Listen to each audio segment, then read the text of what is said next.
Lee ordered Brigadier Generals Holtzclaw, Stovall, and Clayton to move back from the Brentwood Hills, about where the children's home is, to the Holly Tree Gap, which is what you drive over every time you go over this hill up here. That's the Holly Tree Gap. It was a perfect place to set up a defensive position. Holly Tree Gap had been well known already during the history of Williamson County. As a matter of fact, the last white man killed by an American Indian in the early 1800s, it took place at Holly Tree Gap. It was a perfect place for ambush. Earlier in the Civil War, the Federals had already had their hands smacked trying to come through Holly Tree Gap, and had some killed in earlier actions at the Gap, which is part of the reason the Federals began using Wilson Pike further east to supply their people down in places like Triune and Arrington. The Gap was just too dangerous. So Holtzclaw, Stovall, and Clayton brought their infantry of about 3,000 to these hills right up here. There was also one artillery battery under a Missourian by the name of Bledsoe, and then there was there were a couple of hundred Confederate cavalry under General Frank Chalmers. General Wilson, James Wilson, had been ordered by Thomas to pursue the Confederates. General Wilson had between 10 and 13,000 mounted cavalrymen. So the numbers were not good for the Confederates. General Wilson had been a rising star in the Federal Army. Most people think of him as a cavalryman, but until 1864 he was an engineer. He was changed over to the cavalry in '64 over in the eastern part of the Civil War. Came over here, got his nose blooded a few times by General Forrest, but during Nashville he performed pretty well.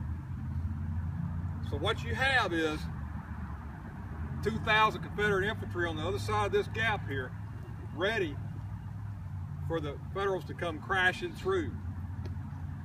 Now, 13,000 mounted cavalrymen, that's quite a sight. They thought it was going to be a pushover. They thought this is going to be easy. We're going to take this thing over. We're going to crash through. We're going to get around behind the bulk of the army. We're going to capture the whole army of Tennessee, and it's going to be an easy deal. What they found out was that the Confederates still had a lot of fight left. When they crashed into the Confederate infantry up here, they took severe losses and were stunned by the Confederate resistance. Losses were pretty heavy on both sides, several hundred killed, wounded, captured. One Louisianan, Lieutenant Colonel Samuel Hunter, was here. He had survived the entire war. He'd been to Shiloh, he'd been to Vicksburg. He had survived the entire war with the Confederacy, and he was captured up here and spent the rest of the war in Johnson's Island prison camp. General Holtzclaw, one of the brigadiers and Confederate commanders, had been severely wounded in the leg at the Battle of Franklin just a month earlier, and yet here he was doing his duty at the Gap up here.